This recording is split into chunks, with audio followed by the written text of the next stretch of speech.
Menurut kalian, apa kira-kira kota tertua yang pernah dibuat manusia di atas muka bumi ini? Apakah itu kota Yeriko di Palestina? Ataukah Babilonia yang ada di Irak dan Suriah?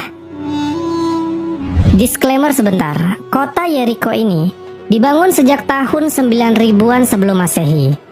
Sementara, kalau Babilonia ternyata tidak tua-tua amat teman-teman. Babilonia ini dibangun masih sekitar 1000-an sebelum Masehi. Dan ternyata teman-teman, ada satu kota yang lebih tua dari itu semua. Dan kota yang akan kita bahas kali ini merupakan induk dari semua kota yang ada di dunia sekarang. Artinya, kota ini adalah kota pertama yang dibangun oleh manusia. Untuk itu, di video kali ini kita akan membahas tentang al-Bilad.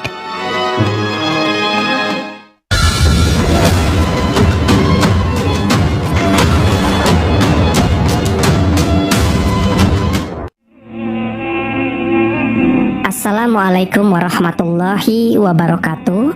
Sobat Jazirah Ilmu yang dimuliakan Allah, semoga kita selalu dalam keadaan sehat walafiat. Amin ya rabbal alamin. Negeri Mesir oleh banyak sejarawan Islam disebut-sebut sebagai al-Bilad, atau dengan nama lain Mesir adalah induk dari segala bangsa, atau negeri paling tua yang pernah dibuat oleh peradaban manusia. Pendapat kalau Mesir ini adalah pusat peradaban tertua adalah diangkat dari kisah yang terjadi di masa sangat lampau, yaitu di kisah kehidupannya Nabi Nuh alaihissalam. Nabi Nuh dikaruniai 4 orang anak, yaitu Kan'an, Yafet, Sam, dan Ham. Dan Nuh juga dikaruniai cucu yang sangat banyak ketika beliau masih hidup. Setiap harinya, Nabi Nuh selalu berdoa kepada Allah Subhanahu wa Ta'ala supaya keluarga mereka selalu diberikan berkah yang melimpah. Kemudian Allah Subhanahu wa Ta'ala memberi wahyu kepada Nuh. Jadi, ada satu malam di mana doa yang dipanjatkan pada malam itu pasti terkabul. Nah, ketika malam mustajab itu tiba, Nabi Nuh pun membangunkan keluarganya satu persatu. Yang pertama, Nabi Nuh menyuruh Sam untuk segera membangunkan anak-anaknya atau cucu-cucunya Nabi Nuh alaihissalam. Dari sekian banyak anaknya Sam ini, hanya Arpaksyadlah yang benar-benar bangun dan menuruti perintah dari ayahnya itu. Sam kemudian mengajak Arpaksyad untuk datang menemui sang kakek. Lalu ketika mereka telah berkumpul, Nabi Nuh kemudian mulai memanjatkan doa. Ya Rob, jadikanlah hidup Sam penuh berkah, serta berikanlah pangkat kenabian dan para raja kepada keturunan dari Arpaksyad. Nabi Nuh ini teman-teman hanya mendoakan keturunannya yang menuruti perintahnya untuk bangun dari tidur dan memanjatkan doa bersama-sama di malam itu. Setelah itu, giliran anaknya yang bernama Ham yang dipanggil oleh Nabi Nuh. Tapi saat itu, Ham menolak panggilan ayahnya tersebut.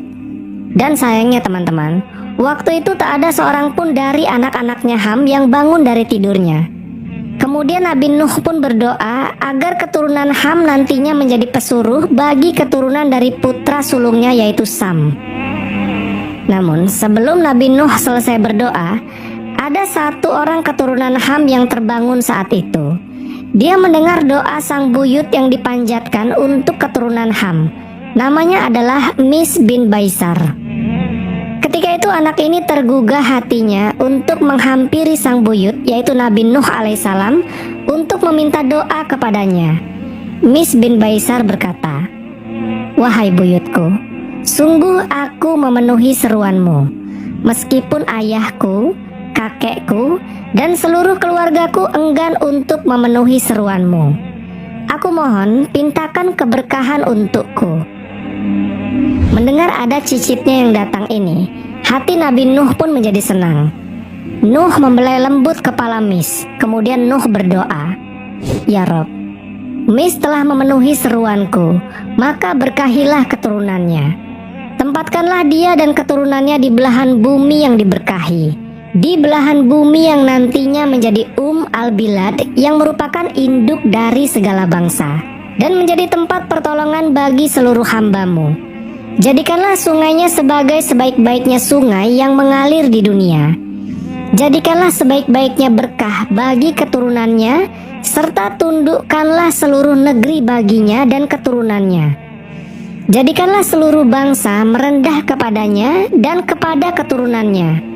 Berikanlah kepada mereka untuk mengatur belahan bumi itu.